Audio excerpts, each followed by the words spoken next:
kasih kepada Puskesmas Anjung Mekar yang sudah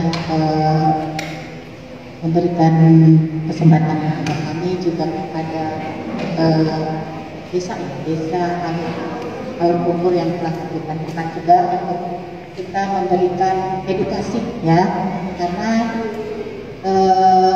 ya itu yang bermanfaat pula itu yang kita sebarluaskan ya. Jadi jangan saya punya ilmu saya diam aja. Mudah-mudahan pada hari ini kita akan sharing ya, sharing atau berbagi tentang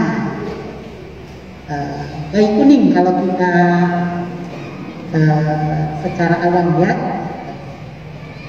Terima kasih kepada panitia juga yang telah memberikan kesempatan kepada saya untuk memberikan penyuluhan pada ini. Sudah ada yang pernah melihat saya sebelumnya? Belum ada ya, apalagi di masker jadi nggak kelihatan ya. Nanti aja dibuka sebentar. Ya, nama saya Yuyun Junia Gardiana, saya spesialis anak. Saya bekerja di Rumah Sakit AMC, statusnya ibu rumah tangga juga dengan satu anak. Sudah kali ya perkenalannya, karena kalau tidak kenal maka tidak saya. Santai saja, karena kalau tegang jadi saya juga bingung, suka deg-degan, stres sendiri ya. Kita mulai. Terdengar nggak suara saya sebelumnya? Ya, agak. Tadi juga sebelah itu saya nggak perlu. Jadi treble, terlalu treble. Ya, terlalu treble. Begini kedengar? Lebih enak segini. Nah, lebih jauh ya. Neonatal hiperbilirubinemia kami.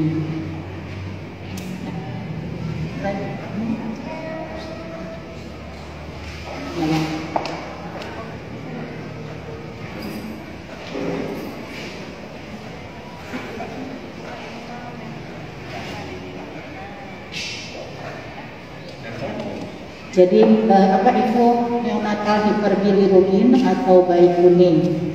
Jadi neonatal hiperbilirubin adalah kondisi kulit bayi yang tampak kuning mulai dari wajah dan menyebar ke seluruh tubuh. Atau ada juga yang mengatakan sebagai peningkatan jumlah bilirubin akibat produksi bilirubin yang melebihi eliminasi dan ditandai dengan pewarnaan kuning pada kulit mata dan mukosa. Bilirubin itu adalah kayak empedu ya kalau bahasa awalnya ya, kuning. Kalau kita lihat empedu hijau ya, tapi hati kita kan bilirubin itu kuning ya. Oke. Kenapa kuning itu terjadi dan penyebabnya apa ya? Ada dua ya, kuning yang fisiologis yang maksudnya adalah normal pada bayi-bayi yang lahir, dan ada yang kuning non fisiologis atau yang patologis atau yang sakit ya. Jadi bayi-bayi itu kita tahu ada yang kuning sehat, ada yang kuning sakit ya. Kita bisa lihat ini bayinya warnanya kuning ya. Nah, bayi kuning itu kalau yang ini saya suka bilang pasien aduh warnanya kayak jeruk ya. Kalau sekarang kayak mustard ya, warna mustard. Nah, ini kalau bayi yang sehat mungkin kita bisa bedakan ya.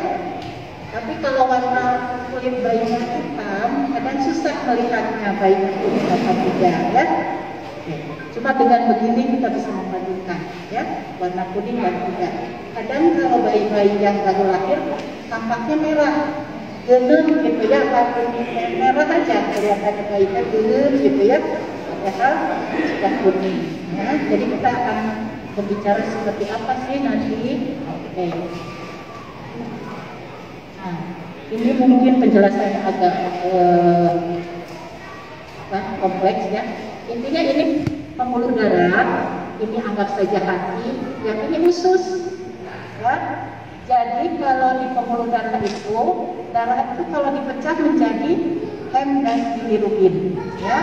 Bilirubin yang tadi kuning itu tidak berikatan, namanya tidak berikatan non-konjugatif, ya itu yang ada di pembuluh darah. Dia nanti akan beredar masuk ke hati darah kita.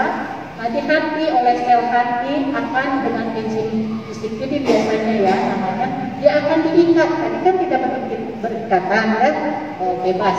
Nah di sini diikat biasanya, diikat supaya dia tidak jalan-jalan ya. Namanya jadi conjugated. Kalau tidak berikatan atau unconjugated sudah diikat di sel hati menjadi conjugated. Kemudian masuk ke empedu ya, sistem empedu. Dia keluar dari empedu itu ke usus ya, dari usus. Nah, nanti yang berikatan itu oleh bakteri ya, di usus itu ada bakteri baik, ada bakteri jahat ya. Ada Yakult ya, salahnya itu promosi. Maksudnya ada bakteri Lactobacillus misalnya ya.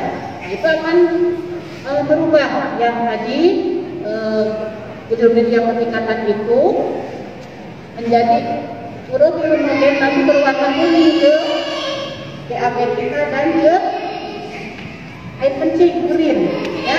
Warna kuning itu akan dibuang menjadi feses dan urin. Itu secara sederhana ya, kuning itu. Nah, kalau yang kenapa jadi kuning bayinya ke kulit gitu ya. Nah ini ya. Jadi sel darah merah itu yang ada di pembuluh darah itu usianya hanya 3 bulan 90 hari ya. Nanti akan pecah ya. Nah, ada yang pecah mati. Nah, itu nanti kan tadi ada bilirubin yang keluar nah, ya.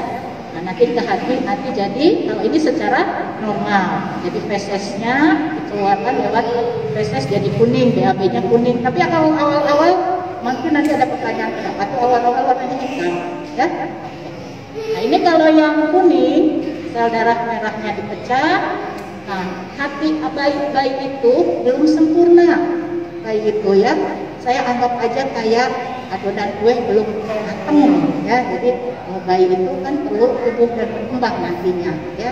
Karena belum matang, jadi dia nggak bisa membuat tadi yang berikatan, yang tidak berikatan jadi berikatan itu kan di hati. Karena hatinya belum matang, akhirnya dia banyak yang tidak berikatan, masuk aja jadi ke kulit, tidak masuk ke usus jadi feses jadi urin ya, air kencing. Jadi begitu kenapa bayi itu menjadi kuning. Jelas sampai situ ya, kalau kan nanti bisa maju. Oke, apakah bayi kuning normal ya? Jadi yang tadi bayi itu ada yang kuning normal, ada yang kuning sakit. Yang kuning normal yaitu kuning yang terjadi di minggu pertama kelahiran, setelah hari ketiga atau kelima, dan perlahan turun beberapa minggu berikutnya, biasanya sampai 1-2 minggu. Terjadi akibat peningkatan produksi bilirubin disertai ketidakmampuan bayi neonatus untuk menjadikan bilirubin ya. Tapi kalau yang patologis atau non fisiologis biasanya ada penyakit ya. Yang paling sering yang kita paling mudah beda golongan darah ya. Ibunya misalnya golongan darahnya O, bapaknya golongan darahnya A, anaknya bisa O bisa A kan ya. Pada saat golongan darah bapaknya A, nah itu yang berbeda ya, golongan ibu O, anaknya A ikut ke bapak. Nah itu bisa namanya nanti sel darah merah terjadi hemolitik. Hemolitik itu pecah ya, golongan darah ibu sama anaknya kan, anaknya dikandung ibunya ya, jadi pecah. Nah itu biasanya namanya kalau secara kedokteran inkompatibilitas KBO. Nah itu yang patologis ya. Makanya harus punya golongan darah di KTP ada nggak ibunya ya. Kalau ada kita transfusi ada apa-apa udah tahu golongan darah ya. Nah kemudian infeksi pada bayi juga itu biasanya bayi-bayi yang pas lahir ada ketuban yang pecah terlebih dahulu, kemudian ada infeksi namanya sepsis atau tidak menangis misalnya pada saat lahir bisa menyebabkan kuning ya, itu yang patologis. Polisitemia adalah kelebihan sel darah merah ya. Jadi HB-nya kan biasanya ibu terang HB kayak 10, 11, 12 beginiannya, artinya makiran darah 10, 11 gitu ya. Nah kalau yang polisitemia pada bayi itu bisa sampai 20 jadi banyak. Nah, kalau dia ada yang mati jadi banyak juga ya bilirubinnya dipecah. Nah, itu juga akan menyebabkan bayinya kuning. Kemudian tadi enzim G6PD atau G6PD yang ini yang mengikat ya, bilirubin tidak terikat menjadi terikat. Nah, karena kurang bisa aja jadi banyak lepas. Kemudian hipotiroid ya, hipotiroid itu ini kurang di kelenjar pondok ya, bayi-bayinya biasanya bayi prematur, bayi yang kecil, berat badan kecil, nah itu hati-hati juga ya. Biasanya kalau bayi prematur suka dosol begitu ya, karena dia geden lah itu kata-kata suka kuning ya. Okay. Kemudian atresia duodenum, ini kelainan pada usus-ususnya yang tadi kan keluar pakai usus, ternyata ususnya ada sumbatan, itu juga akan menyebabkan bayinya kuning. Dan biasanya timbul kurang dari 24 jam atau lebih dari 2 minggu, karena yang normal adalah setelah hari ketiga ya. Kalau baru datang lahiran hari Kamis, hari Jumat kuning, hati-hati, berarti kurang dari 24 jam ya, itu yang sakit ya. Tapi kuningnya setelah hari ketiga itu mungkin bisa normal, bisa tidak ya. Oke. Nah, sekarang ada juga yang kita istilahnya breastfeeding jaundice dan breast milk jaundice ya. Jadi ini gara-gara tidak minum ASI ya. Banyak bayi-bayi yang ibunya hari-hari pertama belum keluar ASINya, jadi nggak diminumkan, itu juga akan menyebabkan kuning biasanya ya. Ini istilahnya ya. Jadi icterid yang berhubungan dengan kurangnya asupan ASI. Akibatnya bayi jadi dehidrasi, kekurangan kalori dan peningkatan sirkulor enterohepatik yang tadi itu ya. Kalau tidak ada bakterinya, kan bakteri dapatnya dari mana? Dari makanan. Bayi itu dapat bakteri dari ASI gitu ya. Nah, kalau sekarang ASINya tidak ada, siapa yang akan merubah dari di usus itu yang membuat jadi fesesnya kuning? Ya, itu kenapa bayi tidak diminumin akan kuning ya.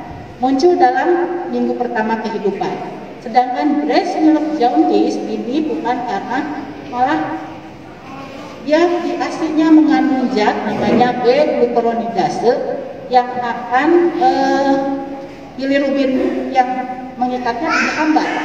Nah, ini biasanya terjadi pada setelah minggu kedua. Minggu pertama dia tidak kuning. Setelah 2 minggu ke sana dia jadi kuning. Hati-hati, apakah ada istilah ini? Di air susunya mengandung enzim, tapi ini nggak banyak, hanya 20% ya. Jadi kita tenang aja, ibu-ibu harus tetap kasih insulin ya. Oke, nah ini bayi-bayi yang mana aja akan menyebabkan kuning ya. Kita harus tahu, misalnya penyakit jantung akan lebih banyak pada orang yang merokok, nah ya, atau yang kolesterol tinggi misalnya. Nah, sekarang bayi-bayi kuning mana aja faktor risikonya ya, itu ada risiko mayor dan risiko minor ya. Jadi bayi yang muncul pada 2 jam pertama kehidupan ini namanya risiko mayor ya, dia akan kuningnya akan lebih berbahaya. Kemudian yang tadi beda golongan darah ya, inkompatibilitas golongan darah atau penyakit hemolytik lainnya. Usia kehamilannya memper-memper prematur ya, 35-36 minggu. Biasanya kan lahir 37 sampai 40 minggu ya Bu bidannya. Ya, nah ini yang resiko mayor biasanya yang 35-36 minggu. Kemudian riwayat bayi sebelumnya mendapat fototerapi ya. Ya biasanya anak ke-1 di fototerapi, anak kedua juga. Ini Bu anak keberapa?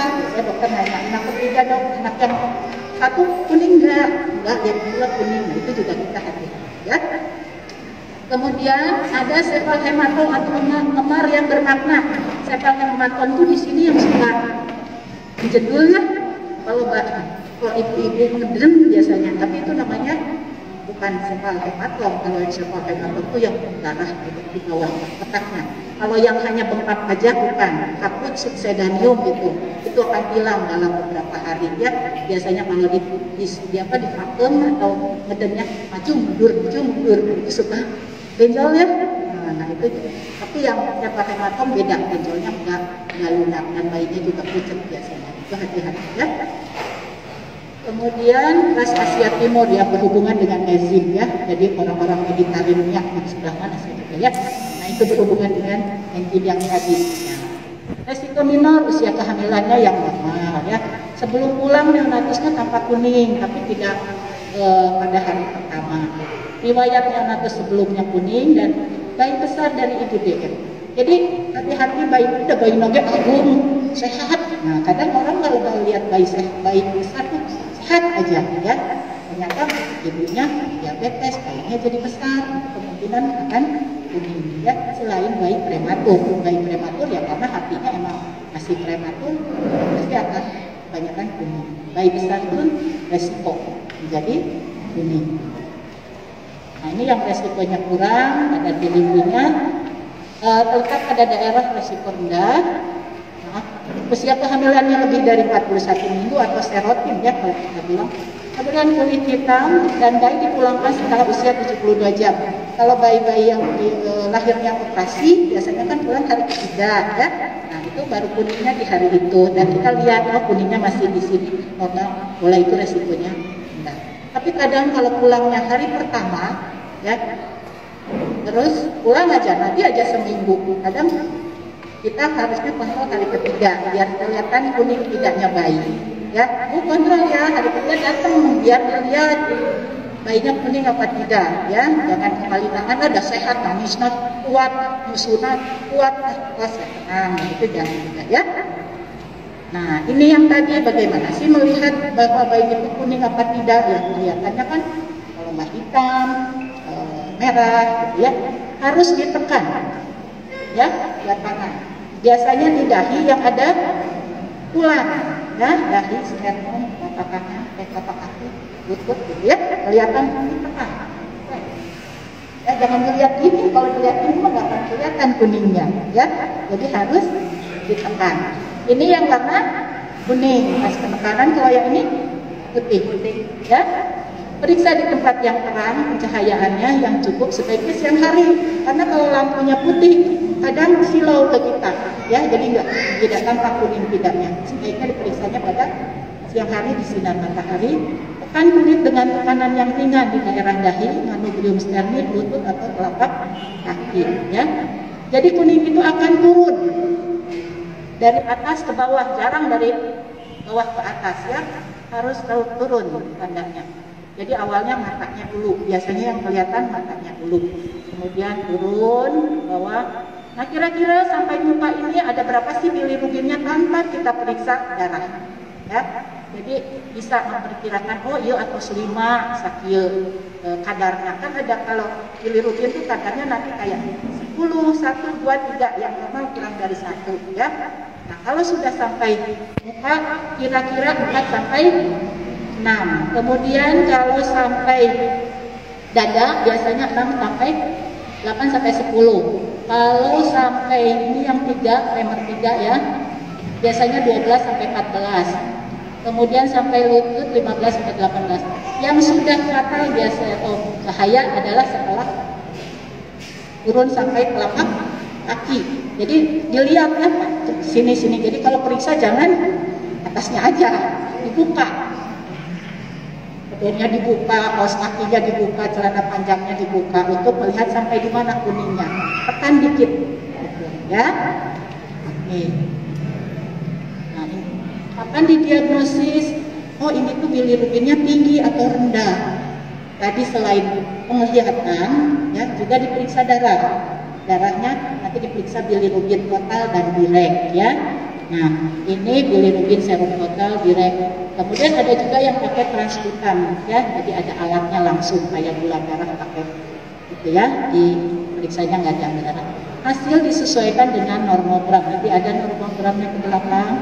Kemudian pemeriksaan penunjang lainnya adalah darah rutin, kemudian enzimnya, urin rutin, kemudian SGPT bila. Nah ini normogram ya. Nah ini mungkin kapan sih? Ini ada usianya di sini kadarnya kalau diperiksa darah ya. Nah misalnya usianya 12 jam. Ya, jadi kalau bayi pun dihitungnya bukan atau sepada dinten bayi nak selesai udah kapan lahir, jadi dihitung per jam 3 hari pertama ya. Jadi kalau 12 misalnya usianya 1 hari lah, ya 24 jam. Nah, bilirubinnya terus ke mana? Udah di sini nih, udah di antara 5 dan 6 di dada, kira-kira kan 5-6 ya misalnya. Ini resiko sedang namanya, ya. Nah, terus kalau misalnya udah 2 hari datang ke dokter atau ke bidan atau ke puskesmas, nah di sini diplot nanti berapa, ya. Secara penglihatan dan dikonsultasi dengan pemeriksaan darah. Nah, kalau misalnya baru 24 jam, tiba-tiba dia diperiksa 8 di sini, ya. Ini resikonya apa? Tinggi, high risk. Ya. Hati-hati, usia kurang dari 24 jam sudah 8. Ya, karena dia sudah, apalagi sudah 10. Ya, hati-hati harus dibawa dokter atau kita akan terapi, ya. Ini tadi yang maksudnya setelah ada hasil kita buat usia dan kadar bilirubinnya dibuat ada di mana dia letaknya, di zona yang risiko rendah, risiko medium dan risiko tinggi. Ya itu kita terdiagnosa bayi kuningnya.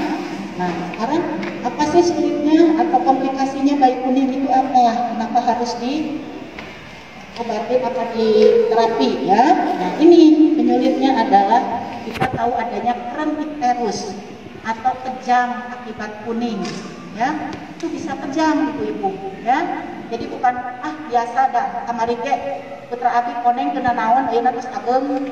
Ya, belum tentu kakak sama adiknya sama, ya keluar aja yang satu ada karangnya, yang satu nggak beda, ya apalagi adik kakak beda tahun keluarga, ya.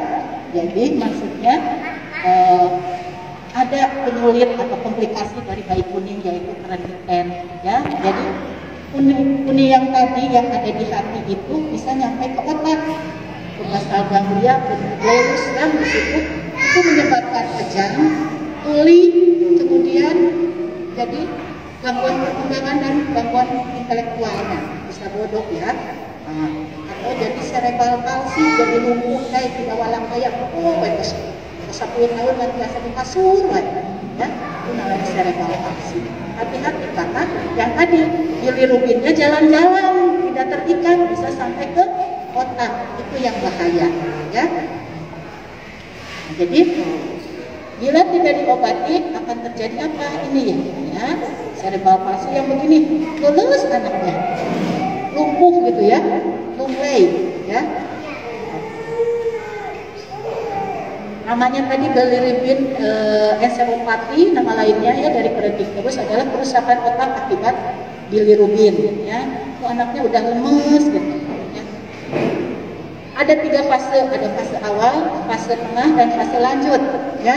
Jangan sampai sudah di sini baru kita kocar-kacir, aduh ini kumaha, aduh ya udah pecah, atau udah harus dibawa ke emergensi, ya. Nah, jadi ada fase awal di mana fase awalnya itu letargi. Letargi itu ini ya, kalau bayinya susah dibilang, kalau kita mah anaknya sadar apa enggak? Kalau kita mah tahu sadar, tidak sadar karena buka mata bisa bicara. Kalau bayi gimana? Susah ya mendeteksi bayi sadar tidak sadar, ya. Jadi kalau secara umum biasanya bayinya ngelempreh, ya, bukan tidur, beda, ya. Kalau posisi bayi itu yang bagus adalah kaki, tangan melengkung, itu bagus, ya. Kalau bukan kejang, ya, istilahnya. Tapi bapak-bapak juga hayang, gitu ya, itu jelek, itu biasanya bayi yang lemes, ya. Jadi nggak dilihat, oh ini bayinya sadar, terus dia nggak bisa nangis, ya. Jadi ada lemes, ya, letargi, hipotoni itu lemes dan refleks hisapnya buruk, nggak mau disuruh menentek. Kan bayi kalau disuruh menentek langsung apalagi di ujung mulutnya kita ketok-ketok dia akan mau jadi ketok-ketok ujung mulutnya biar ada refleks hisap lembrek aja, ya. Itu hati-hati tanda awal, ya. Kemudian fase yang tengah adalah stupor, irritabilitas dan hipertoni. Lama-lama dia akan stupor itu apa ya? Di bawah, di atas koma, ya. Di kira-kira ada kan ada. gereja pada patung buka aja baik masuk itu, ya apalagi dipucek-pucek ya. Kalau dia dada kita kalau lihat orang sadar banyak dadanya begini, nah, agak dalam begini dia baru sadar itu sebelum ya. Kalau begini udah nggak sadar itu potong ya. Jadi udah begini diam aja di hati itu udah pastinya ya. Kemudian rewel, nangis aja ya. Itu nggak tenang ya. Kemudian lama-lama jadi kaku, udah kaku. Kalau baik tidak minum apa tidak ada asupan, dia akan demam biasanya ya karena kurang minum. Kemudian nangisnya tinggi banget ya. Kalau yang belum tahu disangkanya bayinya, saya kalau ditelepon bayinya sadar nangis dong. Kebetulan bayinya di sebelahnya jadi kedengaran nangis dong. Gitu, high pitch cry namanya ya. Jadi nangisnya kayak kita enggak tinggi, nadanya tinggi, bukan gitu ya. Tinggi, hati-hati. Itu juga bukan bayinya nangis kok, nangisnya dengan nada yang sangat tinggi, namanya high pitch cry. Kemudian matanya muter-muter, kronis. Nah, gitu ya. Itu hati-hati juga kita lakukan pada bayi ya.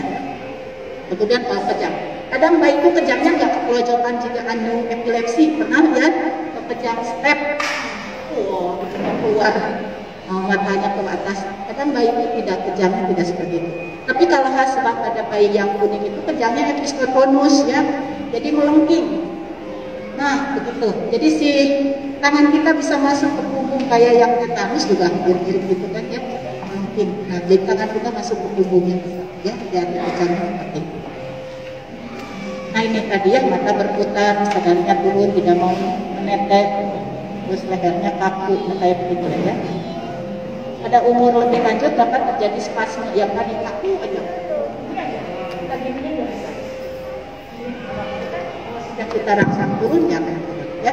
Tapi kalau lagi kejang, spasme dia malah kita kalau megang malah ikut berjalan, ya walaupun bayinya kecil, ya cuma 2 kilo atau 3 kilo. Sekarang sudah kita lihat ada komunikasinya bagaimana tata laksananya. Tata laksana bayi kuning ya. Yang pertama adalah fototerapi ya, yang banyak digunakan adalah fototerapi. Kemudian yang kalau sudah tadi sampai telapak kaki, kemudian sampai bilirubinnya di atas 20, 25 itu harus transfusi ganti. Kalau saya bilangnya transfusi ganti seperti cuci darah. Ambil darah dia yang baiknya ya, nanti dimasukin darah yang baru ditransfusi ya. Itu kalau sudah sampai ke kotak ya. Mau nggak kalau bayi-bayi kita ditransfusi ganti? Enggak ya, itu mau. Saya juga dengar, saya pernah merasakan udah mau macet ya, ditarik beku sampai beberapa jam melaksanakan transfusi ganti ya. Apa sih fototerapi ya? Fototerapi adalah terapi yang menggunakan cahaya yang mengubah bilirubin pada kapiler superficial dan jaringan interstisial kulit dan subkutan menjadi isomer larut dalam air untuk kemudian diekspresikan tanpa melewati metabolisme hepat. Tadi kan bilirubin itu harus lewat hati ya. Nah sekarang karena hatinya belum bagus, kemudian kuningnya tinggi, kita harus cepat. Caranya adalah dengan disinar biru, blue ya. Nah, ultraviolet sebenarnya itu. Kemudian nanti keluarnya tidak langsung ke hati, langsung jadi feses dan ke urin ya. Jadi isomer itu sama ya, tapi berbeda. Ya kalau di kimia ada ya, kimia itu ini gugus ini sama, ada sesuatu yang berbeda di sebelah. Itu namanya isomer. Jadi apa yang namanya? Bayangan lah ya, dibikin yang asalnya terikat jadi tidak terikat jadi terikat, seperti itu dibikin itu oleh fototerapi. Kemudian nah ini jaraknya untuk disinar itu adalah 30-40 cm. Lampunya berupa lampu ultraviolet atau sinar blue dengan panjang gelombangnya 430-490. Hati-hati, ibu-ibu selalu bertanya ke saya, boleh nggak di lampuan? lampu ibu lampu naon? Lampu neon. Lampu pijar. Ya, lampu pijar. Ya, yang kuning. Kuning ya. Yang kuning dan putih. Ada yang biru? Ada juga peranti nyamuk. Biru ya, itu juga bisa, itu fluorescence juga ya.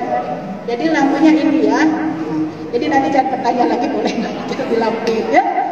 Baik, tidak menggunakan pakaian untuk memaksimalkan paparan cahaya, mata dan alat kelaminnya ditutup untuk mencegah pemaparan pada retina dan pada kelamin alat laki-laki testis ya. Nah, ini yang tadi ya. Nah, dengan prinsip yang tadi, yang ini nih, kan darah itu tadi dari pembuluh darah dipecah-pecah jadi bilirubin di hati. Nah, ini akan tidak melewati sini langsung di jadi yang terikat.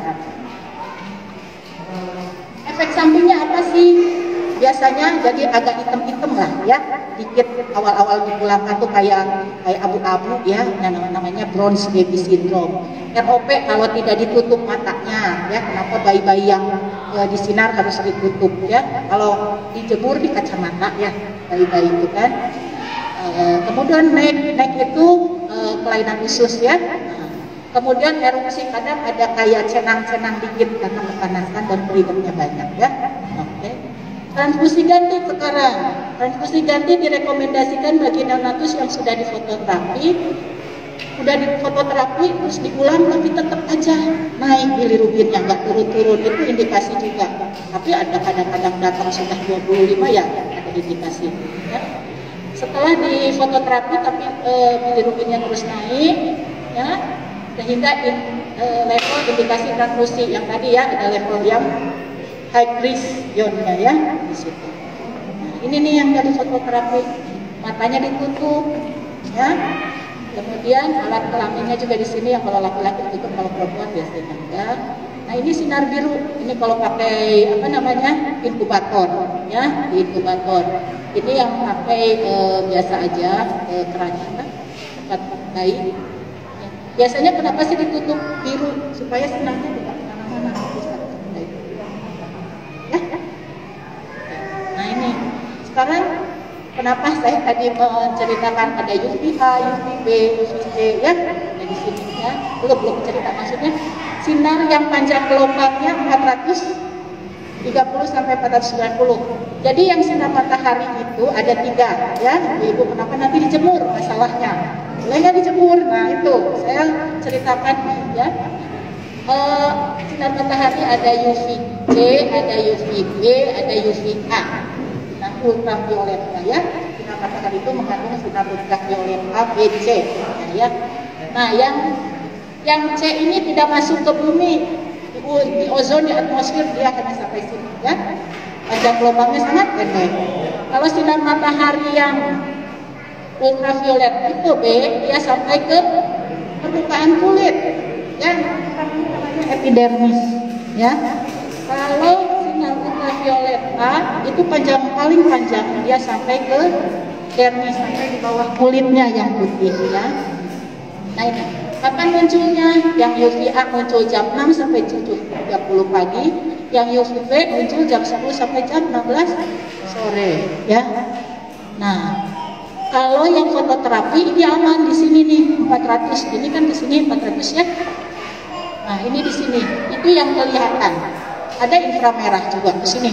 Jadi sinar itu ke sini yang rendah, itu yang di ronsen, X-ray ya, ke sini. Nah, ini panjang gelombangnya rendah. Tapi yang paling panjang di sini, nanti sampai merah, inframerah ya. Yang fototerapi itu di sini kali panjangnya 430 ya. Nah, jadi kalau dipapar jam segini nih, itu harus pakai kacamata nih kalau jam UVB ya. Kemudian kalau UVA, dia berefek sampingnya apa? Kanker kulit. Kemudian kulitnya jadi mudah tua, kerutan ya. Jadi ibu-ibu kenapa pengen dia supaya wrinkle hitam-hitam, mungkin sering berjemur di jam UVA ya, jam 6 sampai jam 7.30 ya. Itu kenapa kita, apalagi di kita negara tropis ya, dekat sekali panas banget, harus pakai sunblock ya supaya tidak perut penuaan dini namanya ya, atau bintang-bintang. Nah, kalau UVB juga sama. Cuma UVB kan dia hanya sampai epidermis, dia biasanya jadi luka bakar, kulitnya terbakar, bukan luka bakar. Kayak habis berenang hitam gitu ya, terbakar, perih gitu ya. Itu kalau efek samping dari UVB. Nah, kapan harus dibawa ke dokter? Kulitnya berwarna sangat kuning atau jingga, mulai dari kepala dan menjalar ke kaki, gitu ya. Kemudian sulit untuk bangun atau tidak tidur sama sekali karena dia rewel, irritabilitas atau nangis aja. Ya nggak berhenti, nggak bisa dihibur, dikenenan, eyong-eyong, ya dipaku juga, nangis aja. Ya.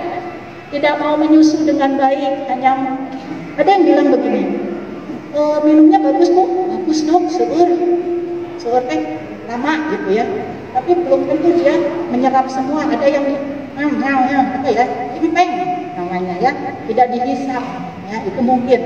Tapi kalau begitu dia ibunya merasa banyak, timbang. Saya berat badannya awal 3 kilo, pas itu udah berapa minggu emang bayi itu bisa turun 10% ya. Ini sampai 3 on turun tiba-tiba, mungkin dia main tapi tidak efektif atau belum ada cairan asinya ya. Jadi lihat di sini tidak menyusu dengan baik, hanya mengkeng saja dan berat badan tidak naik, cenderung turun. Sangat rewel ya.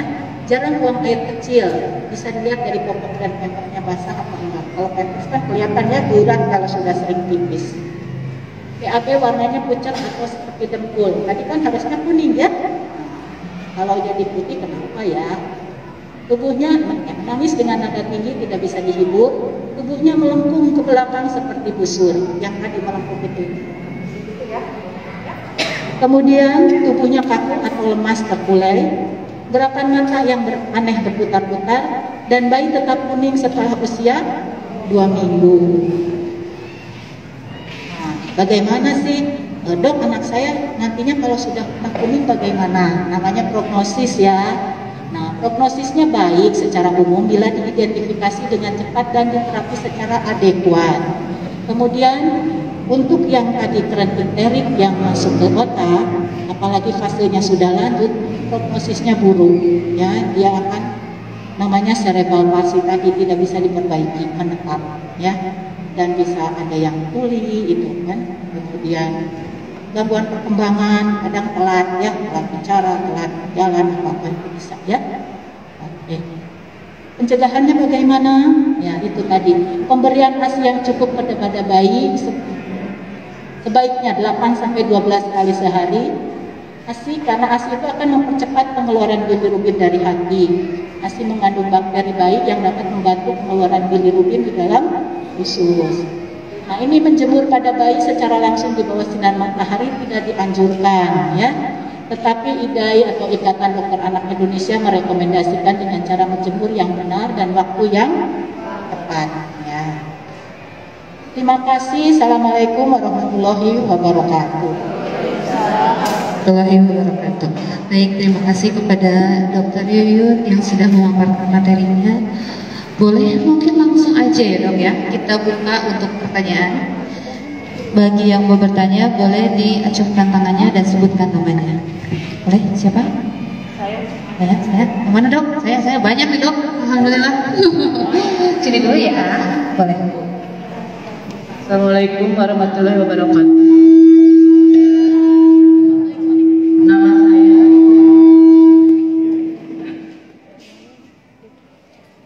Nama saya Ibu Ai Epon dari Kampung Kubur RW 2 RW 3 kader RW 3. Saya mau bertanya dok, gimana caranya mencegah apakah bahaya kalau bayi muntah sampai kuning gitu? Karena warna kuning katanya atau bayinya muntah sampai bayi kuning? Bayi itu kelihatan sehat gitu ya sampai 1 minggu. Terus dia enggak sisa, tapi dia kolak gitu ya kalau bahasa Sunda sampai kuning gitu. Ai Epon. EPON. Mungkin pertanyaannya di luar dari materi dok. Jadi ibu itu punya anak sakit sudah 1 minggu, terus beliau tuh muntah sampai warnanya kuning. Apakah berbahaya tidak dok? Nah itu dok. Kalau boleh dok di luar materi. Terima kasih ya. Ya. Jadi muntahnya berwarna kuning ya. Harusnya kan kalau muntahnya sudah pernah minum susu warnanya putih ya, susunya yang keluar ya. Atau kalau dia tidak minum biasanya air sampai kuning biasanya dia muntahnya banyak sekali sampai asam lambungnya keluar juga warnanya kuning biasanya. Walaupun juga ya yang anaknya tidak diminum sama sekali sebelumnya ya. Sudah keluar muntahan yang susunya, tapi keringnya muntah dan kuningnya pun keluar. Ya kalau muntahnya terus-terusan yang berbahaya, takutnya dehidrasi. Ya kalau hanya olam aja itu hanya mences, itu tidak apa. Tapi kalau muntahnya sampai menyembur, ya apalagi warna kuning, apalagi warnanya feses, itu hati-hati ya, karena tanda-tanda obstruksi atau sumbatan di pencernaan ya, apakah obstruksinya atau penyumbatannya di atas lambung atau di bawah, itu bisa muntah. Atau pasien-pasien dengan infeksi berat juga bisa muntah. Ya itu bahaya kalau saya ya. Sudah cukup guys? Iya baik. Dari puskesmas ya. Baik, sebentar. Bismillahirrahmanirrahim. Terima kasih dokter izin bertanya. Mungkin saya sebagai bidan puskesmas mewakili dari ibu-ibu, kadang kan praktik juga ya dok ya. Mungkin tadi di belakang ada yang harus kurang teruskan mudah-mudahan. Jantan kia dok, pertarusanana ayah 2 ini panggil. Anu kahiji, apa sih perbedaannya hepatitis sama penyawat kuning gitu dok? Kan kalau orang awam ya dok ya mungkin tidak berkecimpung di dalam medis atau naon eta teh gitunya. Satu sisi ada yang bilang penyawat kuning mah cenah di pasihan putut sareng nu hanyir-hanyir, miraku budak kedah di pasihan dok gitu dok. Iya itu yang membuat mungkin dan terus ya begitu. Dan satu itu ya dok ya yang membedakan penyakit kuning dan hepatitis gitu dok. Anu kadua panginten saena pami murang kali oro pami bade dijemur tabu sabaraha gitu. Terus saena deui nu katiluna partarosanana apakah sesudah dimandikan atau napi sebelum dimandikan gitu dok. Terus kadang mungkin kita juga sebagai bidan desa atau bidan puskesmas juga agak capek dok. Kurang kali pamidin nenang kedah sering gitu. Bu bidan lewat pos dibugahkeun dan we tina Indra di Jongjan barang damel jeung amanah gitu dok. Mungkin pemahaman itu dok yang perlu dijelaskan sama kepada kami ya dok ya. Hatur nuhun. Assalamualaikum warahmatullahi wabarakatuh. Waalaikumsalam. Ibu Popon, diborong dokter Yuyun pertanyaannya ya. Ada 3 pertanyaan. Yang pertama mau jawab semua satu-satu. Ibu Popon. Nah, itu Bu Ai Epon, ini Ibu Popon. Satu-satu dulu dok. Yang pertama, apa sih perbedaan hepatitis sama kuning, dokter? Terima kasih Bu Bidan. Bu Bidannya mau jadi resep lah gitu. Hepatitis sama bayi kuning pada bayi-bayi bisa juga terjadi hepatitis ya. Tapi yang dibilang bayi kuning atau neonatal hiperbilirubin beda dengan hepatitis ya. Yang bayi neonatal hiperbilirubin adalah bayi kuning. Kalau hepatitis pada bayi biasanya kuningnya kita bilangnya bukan neonatal hiperbilirubin, tapi penyebabnya ya nanti berhubungan dengan penyebabnya apa. Kalau yang ini penyebabnya karena tadi ketidakmampuan hati untuk mengekspresikan atau merubah bilirubin. Kalau yang hepatitis itu biasanya karena biasanya karena virus, ya, virus hepatitis A, B, C, D gitu ya. Beda. Tapi kalau misalnya bisa nggak bayi hepatitis B? Ya bisa, ya. Tapi bukan namanya kebetulan pada saat. Jadi kan bukan imunisasi hepatitis B ya, kalau buat ibu-ibu hamil ya, ibu-ibu melahirkan. Maaf, anak yang dilahirkan, nah, itu kan untuk mencegah terjadinya hepatitis B dari ibu penularan. Itu harus tepat ya, langsung 12 jam akhir harus sudah disuntikan. Itu yang kita mencegah terjadinya hepatitis pada bayi. Nah, kalau yang ini yang neonatal hiperbilirubin tidak berhubungan dengan hepatitis B gitu ya, tapi berhubungan dengan ketidakmampuan hati untuk mengkonsentrasikan bilirubin. Nah, sekarang kalau bayi yang hepatitis boleh nggak dikasih tutut? Ya. Pasti dong itu. Orang ngomong tuh tutut kan. Jangan dong ya. Bayi tidak boleh kasih tutut ya. Iya. Kalau nanti dia hepatitis, kita harus pemeriksaannya yang tadi yang SGOT, SGPT yang itu lain. Kalau yang lebih dari 2 minggu biasanya ya, SGOT, SGPT, IgM, anti HAV atau HBsAg itu diperiksa untuk yang hepatitis bayi. Tapi kalau yang bayi kuning ini tidak. Dan yang hepatitis infeksi atau yang virus itu obatnya bukan tutut. Tutut itu hanya untuk protein. Tetap kalau bayi-bayi di bawah 6 bulan masih eksklusif ya, tidak ada tutut. Mungkin itu ya. Iya dong. Sudah cukup puas yang pertama. Jadi bukan tutut obatnya, ya Ibu, bukan. Tetap Akhir harmonis juga enggak. Jadi hepatitis sama kuning itu berbeda. Mungkin sama-sama kuningnya saja. Alangkah baiknya dibawa saja ke rumah sakit, segera ke rumah sakit AMC. Ya, sudah promosi ya dok ya. Baik. Untuk pertanyaan keduanya dok, bayi kalau dijemur bagusnya jam berapa?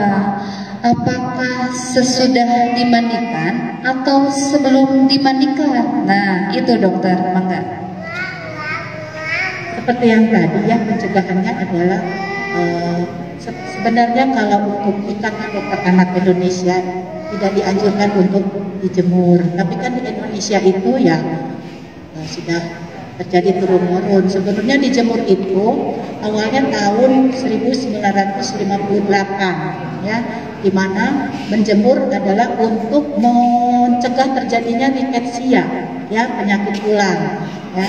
Nah itu juga harus dijemurnya di belakang jendela ya. Nah tapi karena dijemur itu merusak kulit dan efeknya akan kanker di kemudian hari, kanker kulit, makanya tidak dianjurkan ya.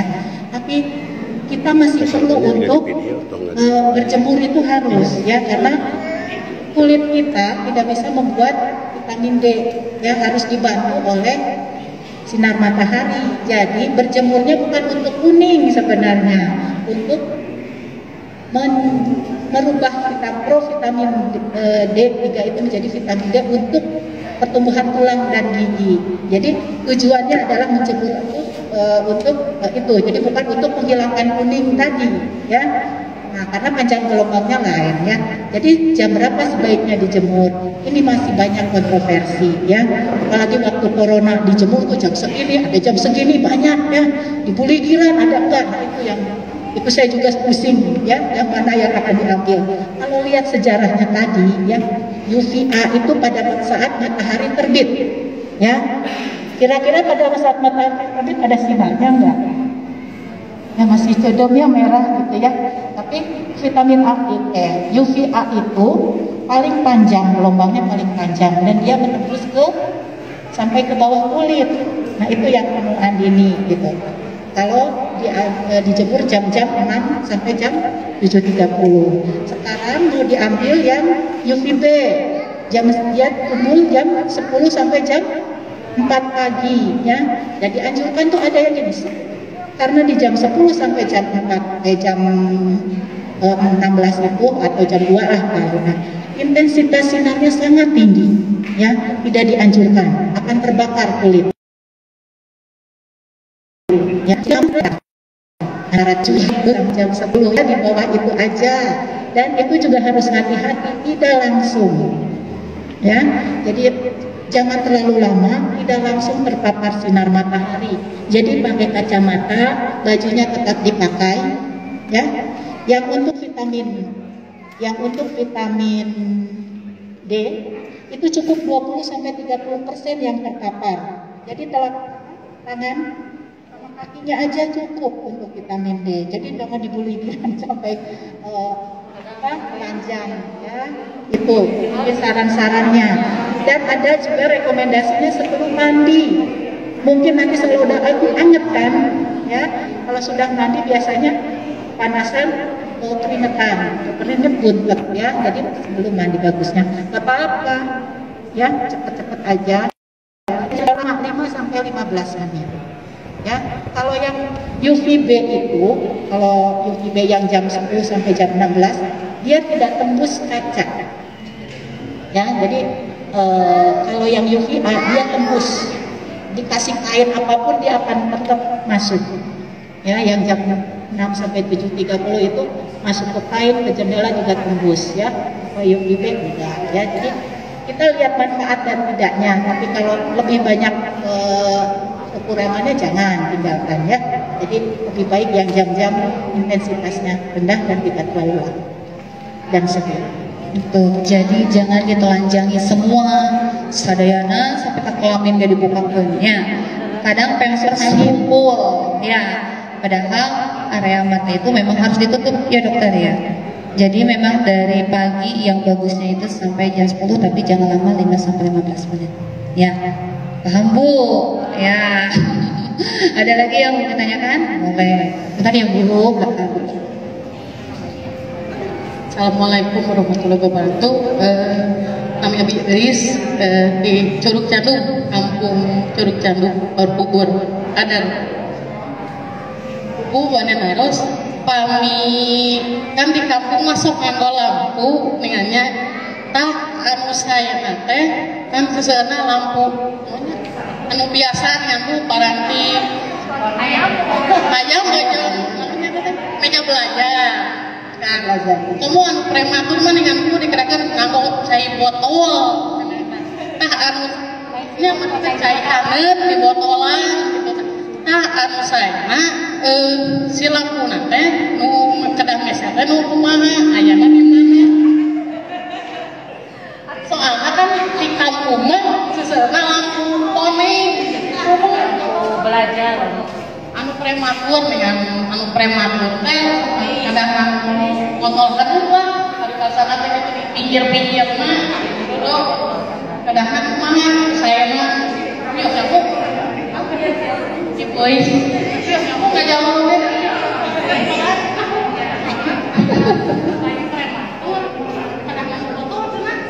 Senang. Ya, dok, benar-benar pas banget ya dokter kita kesini ternyata memang pengetahuan yang cemah gitu teh. Ternyata memang saya juga baru dengar bayi prematur harus pakai botol di sisi-sisinya, dok. Dokter baru dengar nggak dok? Oh, dok. Iya. Ya, jadi pertanyaannya itu kalau nggak ada hujan mungkin ya dok. Kalau hujan mungkin ya dok ya. Harus pakai lampu yang buat yang negeri kuning dok, yang kuning. Betul kan yang itu yang dipakai itu ya. Nah, iya. Jadi pertanyaan tuh beli lampunya itu yang bagus. Ya dok. Kalau itu kan bayi prematur ya, bukan bayi kuning ya. Kalau bayi kami, bayi kuning itu udah dijelasin ya tadi harus lampunya yang biru ya. Nah, jadi kalau bayi-bayi kuning nanti jangan ada yang bertanya lagi pas ke AMC dok, boleh nggak di bumi ngambil lampu gitu ya? Ayo hujan wae. Nah, gitu ya, banyaknya gitu. Suka seperti itu loh. Nah, itu kalau tadi udah dijelaskan ya, harus kita lampunya lampu biru. Kalau untuk prematur kan dia harus hangat ya, baik itu kalau tidak hangat, apalagi prematur yang lemaknya masih sedikit, dia pasti akan dingin. Kalau sudah dingin bahaya ya, karena bisa terjadi apapun, bisa berhenti nafasnya, bisa sesek ya, bisa kejang hanya karena hipotermi ya, apalagi kalau kurang dari 34,5 atau 32, hati-hati. Yang bagus suhu bayi itu 36,5 sampai 37,5 derajat. Ya, suhu kamar itu sekitar 24. Ya. Nah, jadi suhu bayi dipertahankan 36,5 sampai 37,5 derajat. Ya, jangan terlalu panas. Apalagi nanti kalau dikasih botol-botol. Yang pertama efeknya apa? Terbakar. Hati-hati ya. Ya, jangan pakai botol air panas. Kalau buli-buli sama juga. Ya, buli-buli juga enggak panas kok, pakai karet ya sama aja dah hangat ya. Pakai lampu berapa watt ya. Sebenarnya tidak ada ketentuan pakai watt segini ya. Kalau hayam sebarang watt anak jadi anak bayi bukan anak ayam ya. Boleh dihangatkan. Yang penting jangan dingin ininya. Apa? Bukan. Alasnya ya, jangan plastik yang Jangan pelak gitu kan. Pelaknya harus dialasi ya. Alas ini jangan dingin, nggak usah pakai lampu sebenarnya ya. Alasnya jangan dingin, jangan ada AC, jangan ada angin atau kipas angin. Kemudian ibu bulan ya, pakai dom kalau nggak nesting ya. Nggak ada, saya nggak ada gambarnya ya. Jadi kalau bayi-bayi itu diposisikan, apalagi yang prematur ya, dibikin pelak bedong dilipat-lipat pernel dilipat kayak tilu panjang ya, kurlingan di sisi-sisi ya, di sisi-sisi bayinya di tengah ya, jadi jika bikin lingkarannya bolong tengahnya, bayinya di situ, jadi bentuknya seperti masih dalam perut ya, jadi bayi itu merasa nyaman, aman, hangat ya. Nanti kita kami ayahnya kita di termel di dulu jadi jika sarang burung itu terang sarang burung kan bikinnya di tengah. Nah, itu salah satunya kan itu itu juga ya. Kalau pakai lampu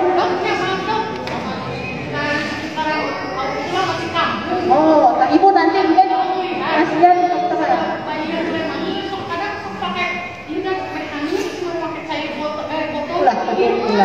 ya, bisa katakan ya, jangan ya.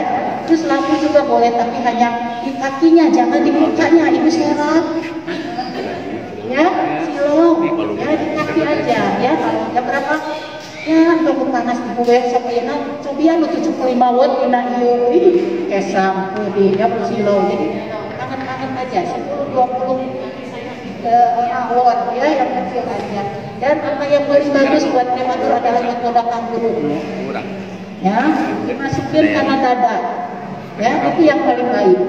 Masukin dada, kulit bayi sama kulit kita bersatu, kemudian tutup. Wah, itu mah ya bisa naik berat badannya langsung ya. Ya, terima kasih. Sudah diajarkan Bu Bidan dari Puskesmas buat metode kanggurunya ke Ibu kadar-kadar. Ya, sudah ya. Jadi seperti itu untuk lebih nyaman gitu ya. Jadi boleh Ibu tol sampai ngeliling tidak ada ruang, tapi jangan pakai botol. Ya, nanti ya. Nah, nanti kan Ibu sudah dapat nih materinya, wawasannya dari Dokter Yuyun langsung. Mohon untuk disebarluaskan ke teman-temannya, jadi biar tidak ada salah paham lagi. Gitu ya, kasihan kan kalau pakai botol panas juga nanti kebakar, betul kata Dokter Yuyun. Ya, baik, selanjutnya boleh Bu. Saya Bidan nama saya Awisnaya. Kalau tadi sekarang saya di sini.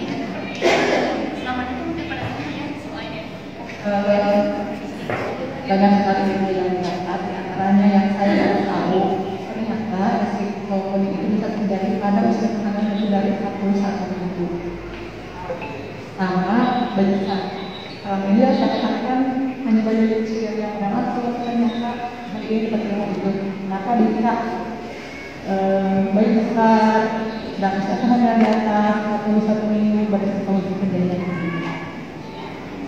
lagi tadi penyebab medis itu dehidrasi ya, yang kurang asupan di hari pertama.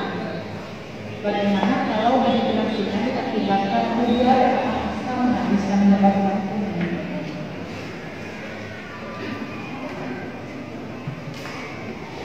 Boleh bisa jawabnya, sudah mampu. Jadi mengenai satu itu sebenarnya kan resikonya rendah ya. Yang tadi resikonya rendah karena apa? Dia lebih tua sebenarnya. Jadi si heparnya kemungkinan lebih matur. Jadi resiko untuk terjadinya kuning juga lebih kecil. Gitu, ya. Kalau bayi besar biasanya bayi besar itu dari ibunya DM, hipoglikemi.